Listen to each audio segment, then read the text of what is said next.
আপোনালোক সকলোলৈ ধন্যবাদ জনাই আজি মই আপোনালোকৰ ওচৰত লৈ আহিছোঁ এক বহুত জ্বলা আৰু টেষ্টি এক আচাৰ। এয়া মই বৈয়ামত ভৰাই লৈ আছোঁ আৰু চাওক ইয়াৰ কালাৰ আৰু টেক্সচাৰ ইমানে ধুনীয়া হৈছে, দেখিলেই লোভ লাগি যোৱাৰ নিচিনা। আহকচোন এই আচাৰ আমি প্ৰস্তুত কৰিবলৈ আগবাঢ়ো। প্ৰথমতে এয়া আচাৰখিনি আপোনালোকে আৰু এবাৰ চাই লওক। এইখিনি আচাৰ প্ৰস্তুত কৰাৰ কাৰণে এয়া মই লৈ লৈছোঁ ভোট জলকীয়া 6টা, নেমু 3টা, আদা 100 গ্ৰাম আৰু নহৰু প্ৰায় 100 গ্ৰাম। গোটেইখিনি মই ধুনীয়াকৈ বাছি ধুই লৈ এয়া মই শুকাবলৈ দি দিম। এইখিনি গোটেইখিনি মই ধুই লৈ লৈছোঁ। আলু চালনীখনত ইয়াক শুকাবলৈ মেলি দি দিছোঁ। এইখিনি হওঁতে এয়া মই সৰিয়হ লৈছোঁ 2 চামুচ, পাঁচফোৰণ 1 চামুচ, মেথি 1/2 চামুচ, মিঠামুড়ি 1 চামুচ, জিৰা 1/2 চামুচ আৰু ধনিয়া 1 চামুচ। এই গোটেইখিনি মই এয়া কেৰাহীত ধুনীয়াকৈ ভাজি লৈ আছোঁ। এইখিনি ভাজি লোৱাৰ হৈ গৈছে।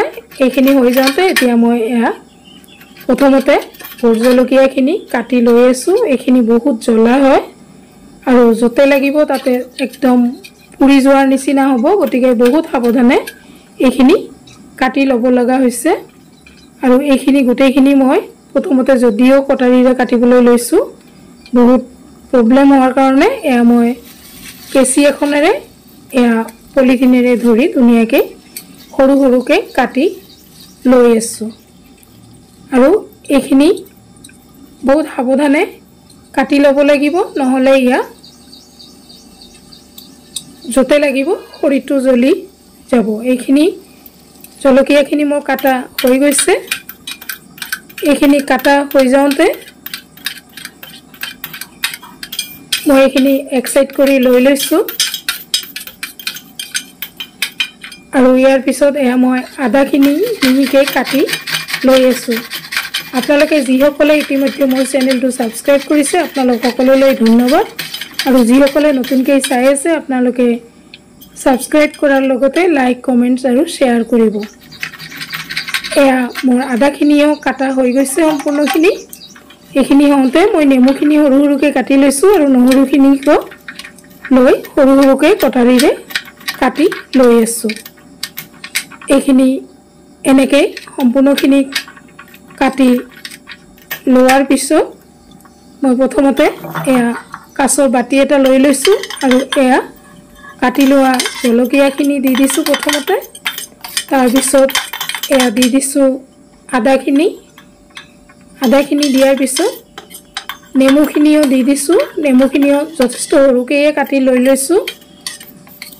আৰু এই মিশ্ৰণখিনি এই গোটেইখিনিয়ে এই আচাৰটোৰ টেষ্টটো বহুত ধুনীয়া কৰি দিব, বহুত টেষ্টি হ'ব। ইয়াৰ পিছত নহৰুখিনিও দি দিছোঁ আৰু এয়া দি দিছোঁ ডাঙৰ চৰি। এয়া মই মছলাখিনি লৈ লৈছোঁ আৰু এয়া মিক্সিৰ বাতিত দি মই আধা গুড়া কৰি এইখিনিক লৈ ল'ম। এয়া দি দিছোঁ নিমখ ডাঙৰ চামুচেৰে 1 চামুচ আৰু সম্পূৰ্ণ এয়া মছলা গুড়াখিনি দি দিছোঁ। অকণমান জিৰা গুড়ি দি দিছোঁ 1/2 চামুচ, হালধি গুড়ি আৰু কাশ্মীৰী ৰঙা জলকীয়াৰ গুড়ি দিছোঁ 2 চামুচ, ভিনেগাৰ দি দিছোঁ 2 চামুচ। এইখিনি দি প্ৰথমতে এইখিনিক মই মিলাই লৈ আছোঁ। এইখিনি লাহে লাহে মিলাই সম্পূৰ্ণখিনিত যোৱাকৈ মিলাই লৈ আছোঁ। এইখিনি মিলোৱা হোৱাৰ পিছত ইতিমধ্যে মই তেল গৰম কৰি লৈ লৈছিলোঁ। এই তেলখিনি 150 গ্ৰাম হয়। এইখিনি মই দি দিছোঁ। তেলখিনি কুহুমীয়া গৰম আছিল আৰু এইখিনি দি ধুনীয়াকৈ মিলাই লৈ আছোঁ। এইখিনিকো যথেষ্ট সময় ধৰি মিলাই ল'ব লাগিব যাতে আচাৰখিনি ধুনীয়া এটা মিশ্ৰণ হৈ যায়। আৰু ইয়াত দি দিম 50 গ্ৰামৰ নিচিনা কেঁচা মিঠাতেল। ইয়াৰ আৰু ধুনীয়া এটা চেণ্ট হোৱাৰ কাৰণে এইখিনি দি আৰু এবাৰ ইয়াক ধুনীয়াকৈ মিলাই লৈ ল'ম। আপোনালোকে নিশ্চয় ভাল পাব। আপোনালোকে এনেকৈ প্ৰস্তুত কৰিব বুলি আশা ৰাখিছোঁ। ধন্যবাদ জনাই ইয়াতে সামৰিছোঁ। ধন্যবাদ।